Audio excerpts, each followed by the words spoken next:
All right, let's do this shit.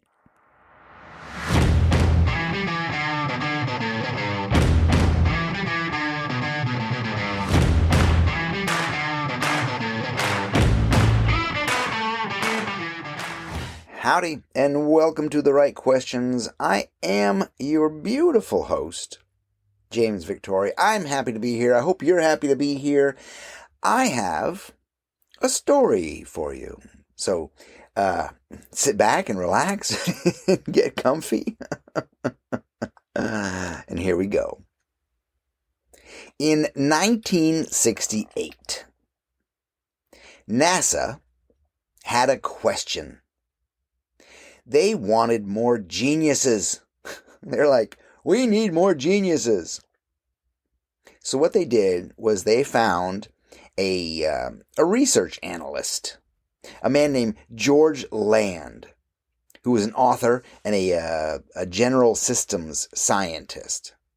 And they asked Land to conduct research to study genius. Right? Where it comes from, where it goes, and how to find it, and get me some. So he devised a test for NASA to help select innovative engineers and scientists.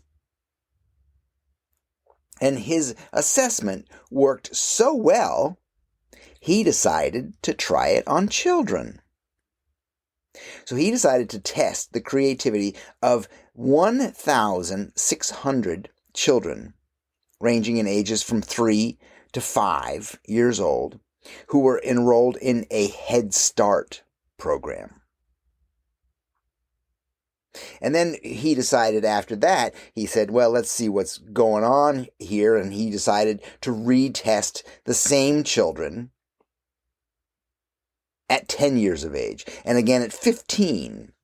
And the results were, as we say, astounding.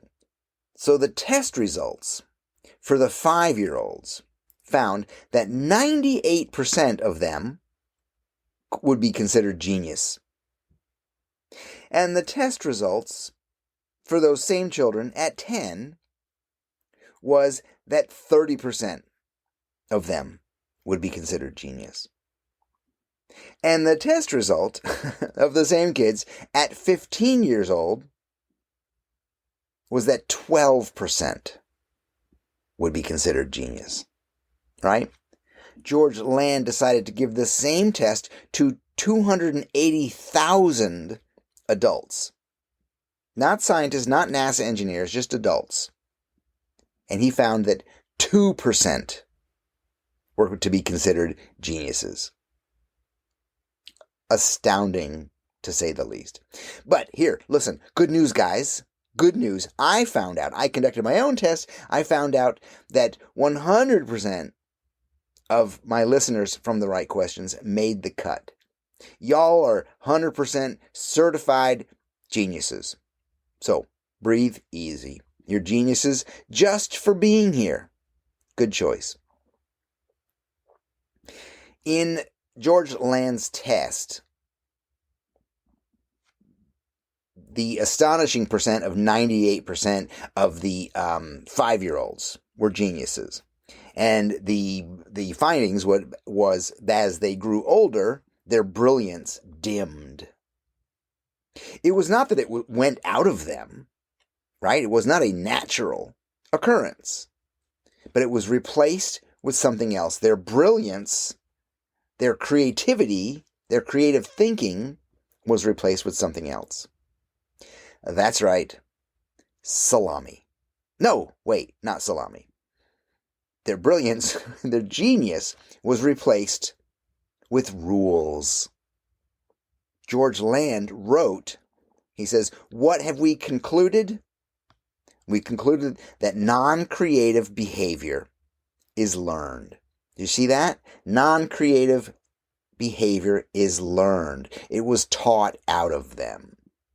Society's constraints were snuffing out the inherent creative genius within the kids, within us.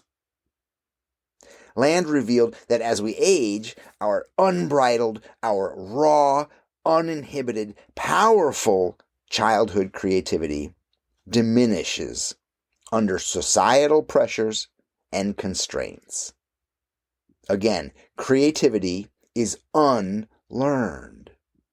And the culprit is school and society itself. So now today it's 2024 and the world has changed in so many ways. But the essence of George Land's discovery remains the same and as relevant as ever.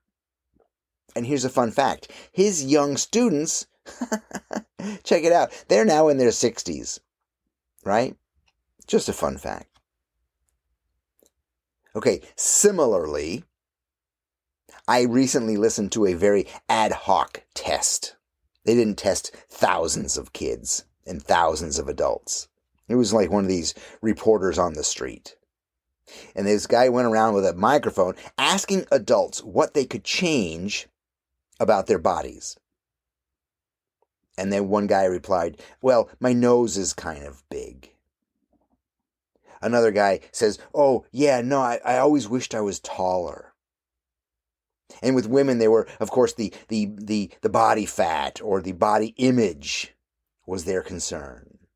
Right now, you're thinking, oh man, I wish James Victori could be my mentor, my guru. Hell, I wish he was my coach. Well, you can make that happen. Go to yourworkisagift.com. There's a questionnaire that will probably help you out, but it'll also give you access to a free call. So let's talk. Let's free you from overwhelm and creative frustration. Let's build your business and help you get paid to do what you love. Again, go to yourworkisagift.com. Let's talk. And then the reporter turns the camera and the microphone to kids, to children. And of course, you're watching this thing and you're braced. You're braced for the horrible thought of body dysmorphia in children, right? But the first kid says this, I wish I had wings. The next one wanted to be invisible. He thought that would be cool, change his body that way. And the next was this genius little kid. He wanted to make stuff move with his mind. What a great thought. This is beautiful, freeing, creative thinking at its best. Like fantasy and dreaming, but made reality. Which is what creativity does for us. Because George Land's test was about finding creative solutions. And 5-year-olds don't know math. And they don't know science. They, quite frankly, don't know what they don't know. They only had creativity. The path to genius was creativity. And this is the title of today's show and what the right answer is about. Creativity is always the answer. Jonathan Swift wrote that the vision is the art of seeing things invisible. That is the crux of creativity. Not to sell socks or to make people buy Coke and Pepsi. That's not what creativity is for. It's good for that. It works. And quite frankly, creativity should just be in our lives, in everybody's lives. Not just painters and artists and designers and dancers and leather makers and blacksmiths. Its real purpose is to make our lives better. It's to help us move more beautifully and gracefully through life. And to make things visible and real for ourselves and for others. I have become a business coach. And I actually find it an odd job for me to have. But I'm pretty good at it. So I try to approach it, creatively. And I got a lot of interesting and important questions from people who have real life concerns and problems and blocks that make us constipated. Things like, James, I quit my job. What do I do now? Seriously, I get that question from time to time. Or, hey, James, I want to ask for a promotion. I want to ask for more money. How do I do that? Or, how do I grow my audience? Or how about this one? What is this AI thing? And how am I supposed to think about it? And how do I beat it? Or even something really, really on the top of everybody's mind, how to keep your career going after 30, after 35, after 50. And I always say the same thing. You're a creative person. I suggest you do it creatively. The only, and I mean the only problem of why we can't see these circumstances, our particular circumstances, more clearly or more creatively, is that we fail to trust our creativity. Because it's not always visible to us. And I admit, it's very difficult to see what's been right next to you for such a long time. It's like seeing your own eyebrows. They're there within view most of the time, but we just get used to it. And on top of that, we need to trust ourselves and our answers. The answers that we get back, which is a whole nother feat of heroics on our part. So the right question is, how do I add creativity to my life?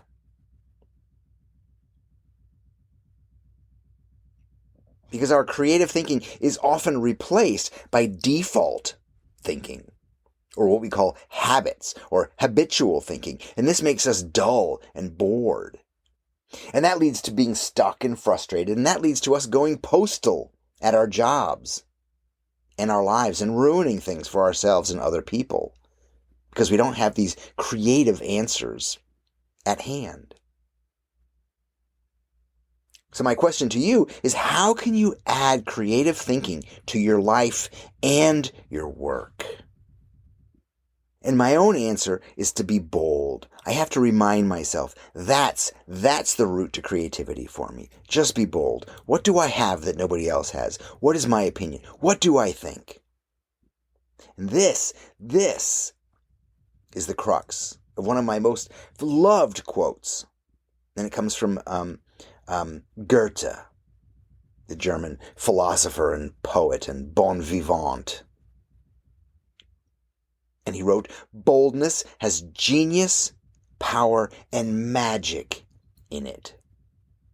That sums up creative thinking and acting and playing perfectly. So my answer for myself is, I always have to be bold. Because there's power in that. There's magic in that. There's, well, who would have thought that in that? So for me, creativity, to be creative, is to be bold. And my favorite word, audacious.